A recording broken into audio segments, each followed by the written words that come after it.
മറ്റൊരു വാർത്ത ഇറാനുമായി ബന്ധപ്പെട്ടാണ്.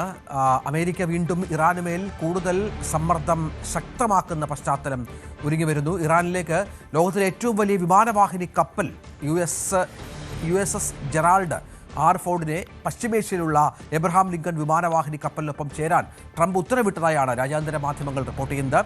ഇസ്രായേൽ പ്രധാനമന്ത്രി ബെന്യാമിൻ നെതന്യാഹുമായുള്ള കൂടിക്കാഴ്ചയ്ക്ക് ശേഷമാണ് ട്രംപിന്റെ ഈ ഉത്തരവ് എന്നതും ശ്രദ്ധേയമാണ്.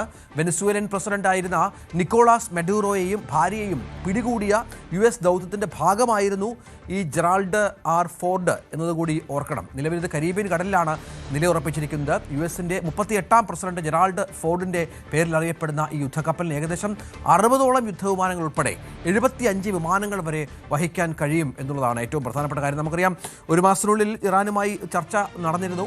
വീണ്ടും ഒരു ചർച്ചയ്ക്കുള്ള സാഹചര്യമൊക്കെ ഒരുങ്ങുന്നുണ്ട്. പക്ഷേ അപ്പോഴും ഈ ചർച്ചകളിൽ അമേരിക്കയ്ക്ക് വലിയ പ്രതീക്ഷയില്ല എന്നാണ് മനസ്സിലാക്കേണ്ടത്. ഇതനുസരിച്ചുള്ള നീക്കത്തിലേക്ക് അമേരിക്ക പോകുമ്പോൾ ഒരു ആക്രമണത്തിന് തുനിയുമോ എന്നുള്ളതാണ് കാത്തിരുന്ന് കാണേണ്ടത്. പാർവതി ഏറ്റവും പുതിയ വിവരങ്ങളുമായി ചേരും. പാർവതി, പലതവണയായി ട്രംപിൻ്റെ മുന്നറിയിപ്പ് ഇറാനുമേലുണ്ട്, നമുക്ക് സംശയമില്ലാത്ത കാര്യമാണ്. പക്ഷേ അപ്പോഴും ഇസ്രായേലാണെന്ന് മനസ്സിലാക്കണം ഈ ആക്രമിക്കേണ്ട എന്നുള്ള ഉപദേശം നൽകിയത്. പക്ഷേ ഇപ്പോൾ ഇസ്രായേൽ പ്രധാനമന്ത്രിയുമായുള്ള കൂടിക്കാഴ്ചയ്ക്ക് ശേഷമാണ് അമേരിക്കയുടെ പുതിയ നീക്കം എന്നുള്ളതാണ് ഇതിൻ്റെ ഗൗരവം വർദ്ധിപ്പിക്കുന്നത്.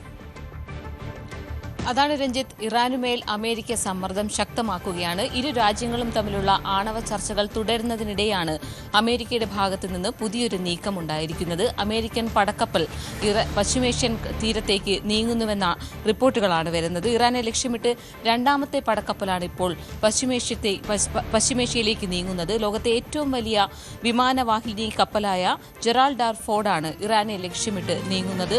ഇറാനെ ലക്ഷ്യമാക്കി അയക്കുന്ന രണ്ടാമത്തെ കപ്പലാണിത്. നേരത്തെ എബ്രഹാം ലിങ്കൺ എന്ന കപ്പൽ പശ്ചിമേഷ്യയിലേക്ക് അമേരിക്ക അയച്ചിരുന്നു. ഇറാനുമായി ആണവ വിഷയത്തിൽ ധാരണ എത്തിയില്ലെങ്കിൽ പടക്കപ്പൽ ആവശ്യം വരുമെന്നും ട്രംപ് മുന്നറിയിപ്പ് നൽകി. ധാരണയിലെത്തിയാൽ പിൻവലിക്കാമല്ലോ എന്നും ട്രംപ് പറഞ്ഞു. വെനസ്വേലയുടെ പ്രസിഡന്റ് മഡുറോയെ പിടികൂടിയ ദൗത്യത്തിന്റെ ഭാഗമായിരുന്ന അതേ കപ്പൽ കൂടിയാണ് ഇപ്പോൾ പശ്ചിമേഷ്യൻ ഭാഗത്തേക്ക് നീങ്ങുന്നത്. ജെറാൾഡ് ആർ ഫോർഡ് എന്ന ഈ കപ്പലാണ് ഇത്. ഇതിൽ 60 യുദ്ധവിമാനങ്ങൾ ഉൾപ്പെടെ 75 വിമാനങ്ങളെ വരെ വഹിക്കാൻ ശേഷിയുള്ളതാണ് ഈ ഒരു കപ്പൽ.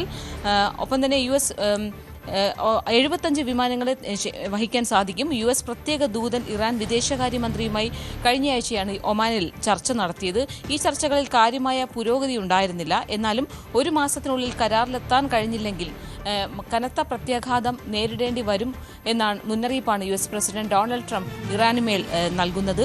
പശ്ചിമേഷ്യയിലുള്ള എബ്രഹാം ലിങ്കൺ വിമാന